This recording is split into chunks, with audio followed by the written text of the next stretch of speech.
Idol, anong content simula nung nakilala kayo? Yung content na yun, ako, hindi na namin yung nagagawa. Ang hirap nun.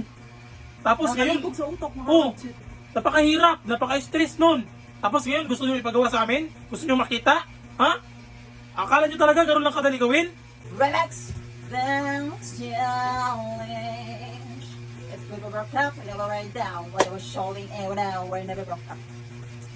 We think they do. We're never broke up. You know where we're down. Get a calling ever now. We're never broke up. We think they do. Me, obsessed with you. Yes, obsessed again. And you gotta get a me.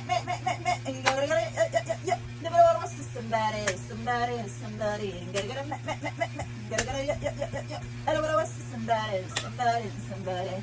Ang dahon na laya, dili na siya mahimutan. Kasi iyang mata. Kay dugay di siyang wala ka pam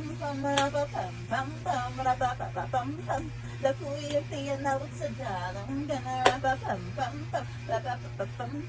Laku yung tiyan na sa dalang gadili na siya mahimutang kasi iyang mata kay dugay di siyang wala ka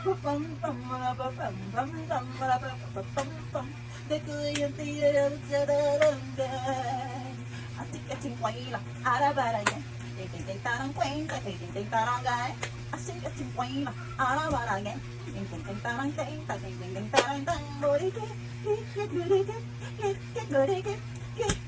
asik at simpuin na get asik sa dos mo dong ay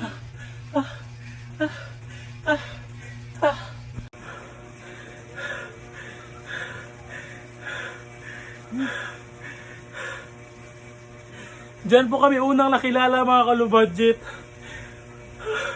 ang Sa- hirap mga kalubadget. Grabe, nakakapagod po yun.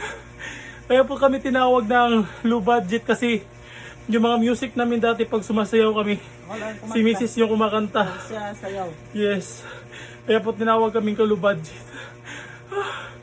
Pero po yung video namin na nag-viral na umabot ng 8 million views na. Ang daming mga kumuha. Nakakahingal. Oh, akala ko sabi ko sa inyo hindi ka ron kadali. Kaya sobrang napakahirap. Talaga. Ang hirap kumita. Ang hirap talaga kumita ng pira mga kalubadget. Hindi na lang alam mga kalubadget. Yan po kami nakilala. Kaya po kami tinawag ng kalubadget kasi dahil sa namin na yan, sa mga videos namin na ganyan. Yun lang. Ingat kayo palagi, good vibes na lagi. Spread love na good vibes lang.